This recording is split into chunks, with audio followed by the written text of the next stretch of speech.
Sir TB Sapru, क्या बोलोगे? तेज बहादुर सप्रू। सुभाष चंद्र बोस जी के बारे में यहाँ जानिए। सुभाष चंद्र बोस जी का जन्म 23 जनवरी। बच्चे कौन सा दिवस मनाते हैं हम 23 जनवरी को? पराक्रम दिवस मनाते हैं। जन्म हुआ कटक उड़ीसा में, पिता जानकी नाथ, माता प्रभापति। बहुत अच्छी स्कूलिंग हुई। इनके पिताजी हमेशा से चाहते थे आईसीएस परीक्षा पास करें। तब हम उसको यूपीएससी नहीं कहते थे, क्योंकि ब्रिटिश सरकार के अधीन इंडियन सिविल सर्विसेज सबसे कठिन परीक्षा मानी जाती थी, और चौथी रैंक इनकी आई थी उस समय पर, बहुत चर्चित हुए।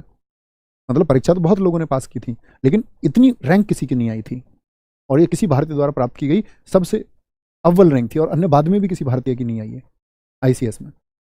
1921 में नौकरी छोड़ दी इन्होंने, देश आए, देश ने स्वागत किया इनका।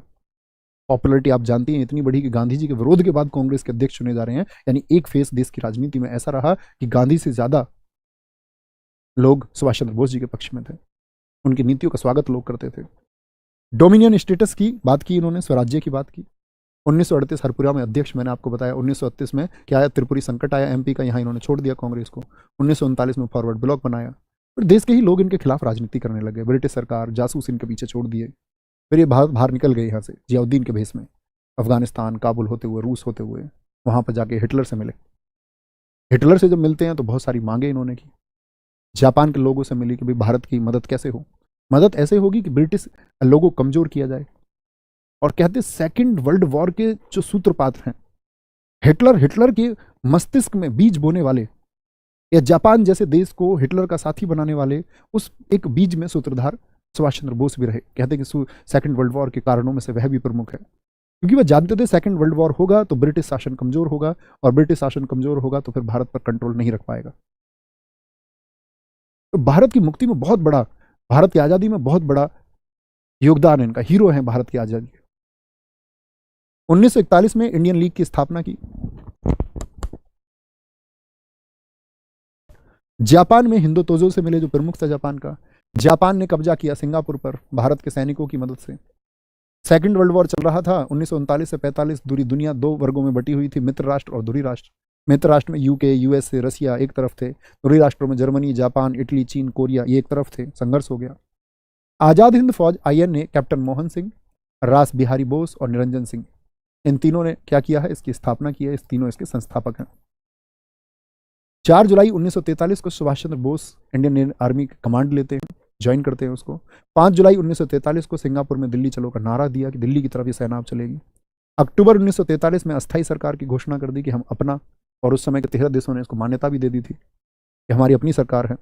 मुख्यालय सिंगापुर, मुख्यालय रंगून बनाया एक इधर आके म्यांमार में। ये किसका मुख्यालय था? ये आजाद, ये आपका अस्थायी सरकार का मुख्यालय बनाया है।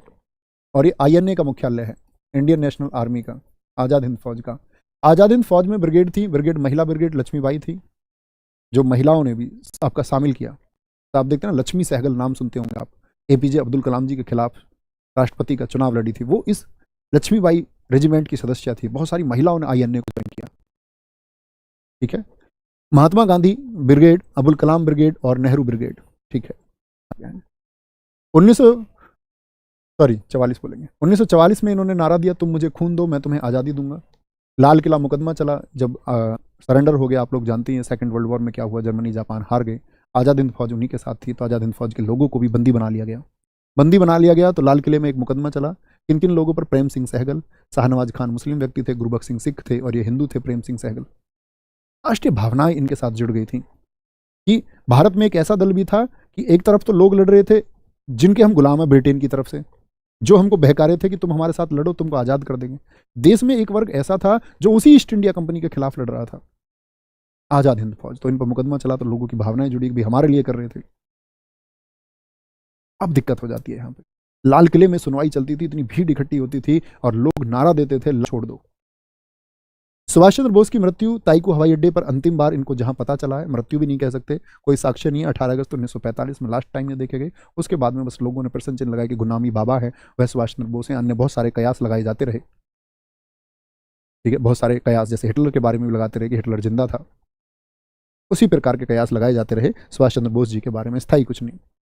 द्वितीय विश्व युद्ध जब हो गया तो 1946 में भारत कौन आया था? Cripps mission. क्रिप्स